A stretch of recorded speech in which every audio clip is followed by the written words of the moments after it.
keeping our distance. We're keeping safe, so we're going to do that. But I want you to look up here on the screen. I want to show you a couple of words here that you may be familiar with or not. And those of you our kids are watching from home, you may know these words as well. Now, these words are not used very much anymore like they used to be used at the end of movies or films and even stories. You don't see it very much anymore. But the two words are the end. And in some books, especially in children's books, you'll see those two words sometimes. And the story tells us what? That the story has ended and we can close the book or leave the theater and go on with our lives doing other things, right? It's over. That's what it means. It's over. And I want to ask you a question about that. I want to ask, where do we see these words in the Christmas story? In the story of the birth of Jesus. We all know the story, right? And we all know how the story begins, and we know what happens in the story. But where does the story end? Where are the words the end? Have you ever seen them in the story? I haven't. They're not there. Maybe we would, if we were going to put these words in, will we put them in right after Jesus was born? Is that the end of the story of Jesus' birth? Is it? Well, what happens after Jesus is born? We'll remember that the angels came to the shepherds, and the shepherds were told to come see the babe, and they went to see the babe, and then they went out to tell everybody. Maybe that was the end of the story. We could put the words "the end" there. Could we do that?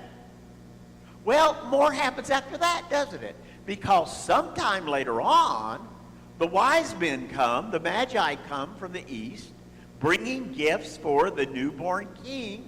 Remember that? And they come and they kneel down before Jesus and they present the gifts. Is that where we would put the end? No. The story continues, doesn't it? Because then the magi, the wise men, warn Mary and Joseph that Herod is looking for Jesus to kill him. And so they take the baby and or the child, and they leave and go to Egypt for 2 or 3 years to make sure till everything is over and they feel it's safe to come back. Surely that is the end of the story, right?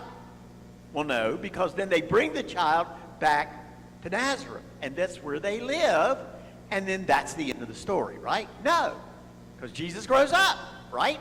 And Jesus is baptized, and Jesus goes out and he teaches and he heals and he teaches people how to love each other, and he shares the love of God with us. Then the story ends, right? No, of course not. Then he goes to the cross, and on the cross he says, "Father, forgive them, for they know not what they do." And then, of course, we know he dies. Now, death is always the end, isn't it?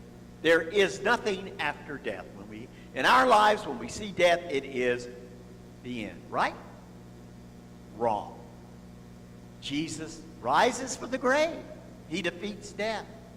And that's not even the end of the story.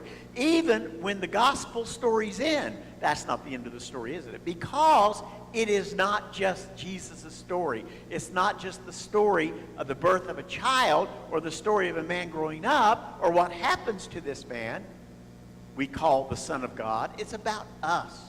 We are in that story now. And for us who believe in Jesus, there is no end, ever.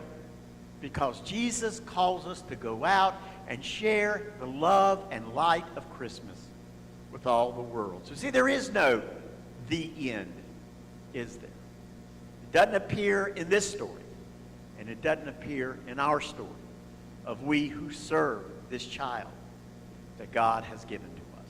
Pray with me if you would, and you could pray after me, after the words as I pray them. Lord, this is not the end of your story. It is the beginning. And it is the beginning of our story.